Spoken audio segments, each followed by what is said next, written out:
ദൈവനാമം മഹത്വപ്പെടുമാറാകട്ടെ. നോമ്പിന്റെ 21-ാം ദിനം. ഇന്നത്തെ ധ്യാനത്തിനായി തെരഞ്ഞെടുത്തിരിക്കുന്ന വേദഭാഗം അപ്പോസ്തലനായ പൗലോസ് ഫിലിപ്പിയർക്ക് എഴുതിയ ലേഖനം 2-ാം അധ്യായം 3 മുതൽ 8 വരെയുള്ള വാക്യങ്ങൾ. ഇതിൽ 3-ാം വാക്യത്തിൽ നാം ഇങ്ങനെ വായിക്കുന്നു: ഷാഠ്യത്താലോ ദുരഭിമാനത്താലോ ഒന്നും ചെയ്യാതെ താഴ്മയോടെ ഓരോരുത്തൻ മറ്റുള്ളവനെ തന്നേക്കാൾ ശ്രേഷ്ഠനെന്ന് എണ്ണിക്കൊള്ളുന്നു. ഫിലിപ്പിയ സഭ നേരിട്ട അനൈക്യതയ്ക്ക് പൗലോസ് അപ്പോസ്തലൻ ചൂണ്ടിക്കാണിക്കുന്ന ഒരു പ്രധാന കാരണം താഴ്മയില്ല എന്നതാണ്. ഇവിടെ അപ്പോസ്തലൻ ഇങ്ങനെ പ്രബോധിപ്പിക്കുന്നു: താഴ്മയോടെ ഓരോരുത്തൻ മറ്റുള്ളവനെ തന്നേക്കാൾ ശ്രേഷ്ഠൻ എന്ന് എണ്ണിക്കൊള്ളട്ടെ. നമ്മുടെ കർത്താവിന്റെ താഴ്മയാണ് 6 മുതൽ 11 വരെയുള്ള വാക്യങ്ങളിൽ പൗലോസ് വരച്ചു കാട്ടുന്നത്. അവിടുന്ന് ദാസരൂപമെടുത്ത് തന്നെ താൻ ഒഴിച്ച് മനുഷ്യനായി തീർന്നു. തുടർന്ന് അവൻ തന്നെ താൻ താഴ്ത്തിയെന്ന് നാം വായിക്കുന്നു. മനുഷ്യവർഗത്തെ എത്രമാത്രം താഴ്ചയിൽ നിന്ന് രക്ഷിക്കണോ അത്രമാത്രം താഴ്ത്തുവാൻ നമ്മുടെ കർത്താവ് സന്നദ്ധനായി. പരീശനും ചുങ്കക്കാരനും പ്രാർത്ഥനയ്ക്കായി ദൈവസന്നിധിയിൽ അടുത്തു വന്നത് നമുക്കറിയാം. തന്റെ നന്മകളും അപരന്റെ കുറവുകളും മാത്രമായിരുന്നു പരീശന്റെ വിഷയം.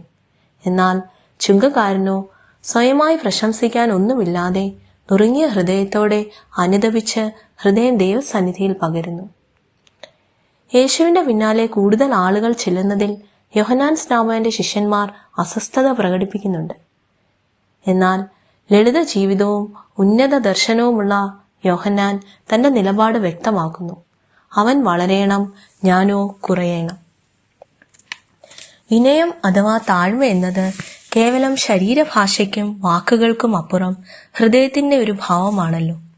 ജീവിതത്തിന്റെയും മരണത്തിന്റെയും ഇടയിലൂടെ ഏതാണ്ട് 286 ദിവസങ്ങൾ ഭൂമിക്ക് പുറത്ത് ചെലവഴിച്ച സുനിത വില്യംസിന്റെ സഹയാത്രികനും ലോകത്തിലെ തന്നെ ഏറ്റവും മികച്ച ബഹിരാകാശ ശാസ്ത്രജ്ഞരിൽ ഒരാളുമായ ബുച്ച് വിൽമോർ തന്റെ ക്രിസ്തുവിശ്വാസത്തെ യാതൊരു ലജ്ജയും സംശയവും കൂടാതെ ഏറ്റുപറഞ്ഞത് നമ്മൾ കേട്ടതാണല്ലോ.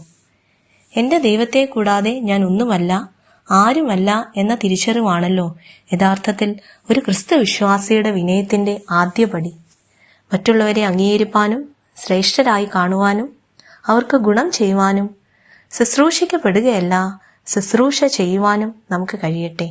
അങ്ങനെയെങ്കിൽ ആർപ്പുവിളികളോ ആരവങ്ങളോ ഇല്ലാതെ നമുക്കും വിനയപ്പെടാം.